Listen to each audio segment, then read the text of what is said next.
Mana? Mana? Aduh! Yeah!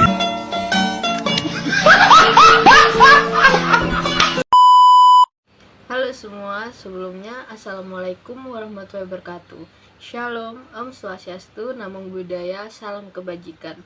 Sebelumnya perkenalkan, nama saya Inayatul Fitria Novani dengan nomor NIM 116 dari kelas Agribisnis D. Di sini saya akan menayangkan video reaction tentang kelembagaan ekonomi pertanian. Selamat menonton.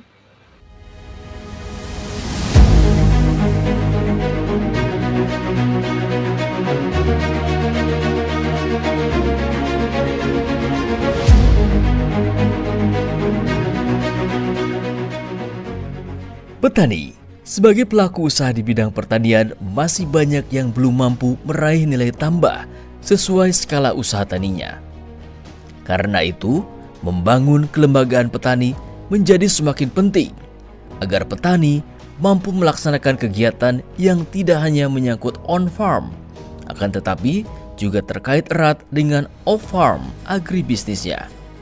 Pusat Penyuluhan Pertanian, Badan Penyuluhan dan Pengembangan Sumber Daya Manusia Pertanian, Kementerian Pertanian melalui program Strategic Irrigation Modernization and Urgent Rehabilitation Project (SIMURP) terus berupaya untuk meningkatkan pendapatan petani berbasis peningkatan skala usaha dengan melakukan penumbuh kembangan kelembagaan ekonomi petani melalui pengembangan inovasi teknologi dan membangun jejaring kemitraan antar pelaku usaha di lokasi SIMURP.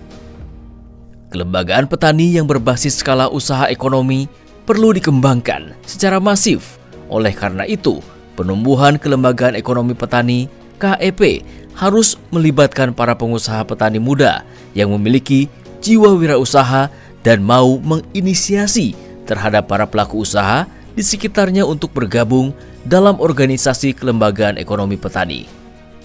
Kelembagaan ekonomi petani itu tidak akan berjalan dengan baik, tidak bisa berkembang menjadi on-farm terus diharapkan off-farm, diharapkan mengakses pasar, terus apa lagi?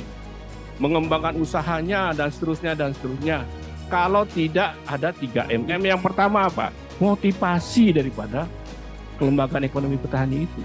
Mulai dari ketuanya sampai anggotanya. Kemudian M keduanya apa? Manajemennya. Mengelolanya itu, manajemen itu kan mengelola. Baik mengelola administratifnya, mengelola bisnisnya, mengelola usaha taninya, di situ semua. Kemudian M yang terakhir, ini yang paling penting ini, marketingnya. Kelemahan kita apa? Selama ini menghasilkan produk yang banyak, produk yang bagus, tidak laku di pasar, atau tidak kita bisa jual dengan harga yang pantas. Karena kita tidak mampu memarketingkannya itu, memasarkannya itu. Nah, oleh karena itu yang harus dilakukan oleh kelembagaan ekonomi petani. Bagus pengelolaannya di M2-nya, tapi nggak laku ya percuma kan? Sehingga harus membangun network. Salah satu upaya meningkatkan produktivitas, efisiensi, usaha tani, dan daya saing petani dilakukan melalui kegiatan penumbuhan dan pengembangan kelembagaan ekonomi petani yang merupakan salah satu terobosan dalam rangka pemberdayaan petani untuk pengembangan usaha yang dikelola oleh petani secara profesional di sektor pertanian. Petani bisa menerapkan teknologi CSI yang sudah diterapkan di program SIMURP ini, terutama yang kami terapkan di sini yang sebagai andalan kami adalah penggunaan nitrobakter. Kenapa nitrobakter sebagai andalan kami? Mengingat petani dalam penggunaan pupuk itu memang masih ketergantungan dengan pupuk kimia. Nitrobakter adalah solusi sebagai pengganti pupuk kimia. Kedepannya diharapkan petani bisa menerapkan budidaya pertanian dengan ramah lingkungan. Meningkatkan peran petani muda dalam mendukung pengembangan usaha sektor pertanian ini tidak terlepas dari peran Balai Penyuluhan Pertanian untuk bersama-sama melakukan gerakan untuk mengkonsolidasikan pengusaha di bidang pertanian yang ada di wilayahnya. Oleh karena itu, salah satu terobosan diperlukan kelembagaan ekonomi petani yang menguasai teknologi pertanian dan pemasaran yang berdaya saing untuk meningkatkan pendapatan dan kesejahteraan petani. Kelembagaan Ekonomi Petani Pemuda Tani Cemerlang itu berasal dari para anggota pemuda di Kecamatan Cikaum, dan mereka itu ingin mempunyai suatu kelembagaan, suatu wadah. Dan ternyata kita berembuk dan menghasilkan kelembagaan di bidang hortikultura dengan produk unggulan sayuran hidroponik. Dan teman-teman juga punya banyak produk unggulan yang lainnya. Dari konvensional juga, dari anggota ada konvensional. Contohnya ada dari cabai rawit, jadi bunga kol, dan yang lainnya. Sebelum mengenal SIMUP atau program CSA, kita itu bingung dengan harga pupuk yang sangat mahal. Jadi BEP kita nggak ketemu. Tapi setelah kita kenal dengan yang program SIMUP, sehingga tanah jadi subur dan hasil petani cukup melimpah. Kita mendapat keuntungan yang sangat banyak. Lalu kita mendapatkan pelatihan dari Semurup untuk pembuatan nitrobakter, bahan utama untuk pembuatan dari ZPT, PESNAP, dan POC. Untuk pembuatan nitrobakter, bahan utama untuk pembuatan dari ZPT, PESNAP, dan POC. Akhirnya kita kembangkan, yaitu untuk POC-nya kita kombinasi dengan urin kambing. Akhirnya jadi pupuk organik cair. Lalu untuk ZPT-nya kita pun juga buat dari bahan sukun, kita campur sama bawang merah, bawang putih, lalu kita campurkan sama nitrobakter. Dan untuk bahan utama nitrobakter itu kita dapat dari BPP Pertanian. Harapannya sih kita bisa selalu dampingin sama Semurup.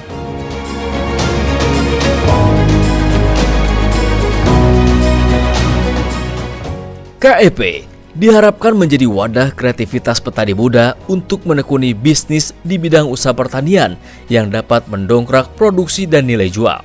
Peningkatan produksi bukan menjadi sasaran akhir, tetapi produk pertanian harus berorientasi agribisnis. Sehingga meningkatkan perekonomian daerah, tentunya keluarga petani bisa sejahtera. Oke, itu tadi video yang saya tayangkan yang berjudul Kelembagaan Ekonomi Pertanian, yang dimana pendapatan petani juga dipengaruhi oleh faktor-faktor produksi seperti tanah, modal, tenaga kerja, dan usia. Yang pertama tentang lahan tanah. Apa peran lahan tanah dalam perekonomian? Selain sebagai tempat bermukim, tanah juga mengandung nilai ekonomi bagi manusia. Bisa digunakan sebagai sumber mata pencariannya, baik itu bercocok tanam maupun juga melaksanakan usaha. Dan juga bisa dijadikan sebagai jaminan pinjaman maupun sebagai sumber penghidupan manusia di masa mendatang. Yang kedua ada modal. Faktor-faktor yang akan diteliti mempengaruhi struktur modal adalah likuiditas, resiko bisnis, struktur aktiva, profitabilitas, serta ukuran perusahaan.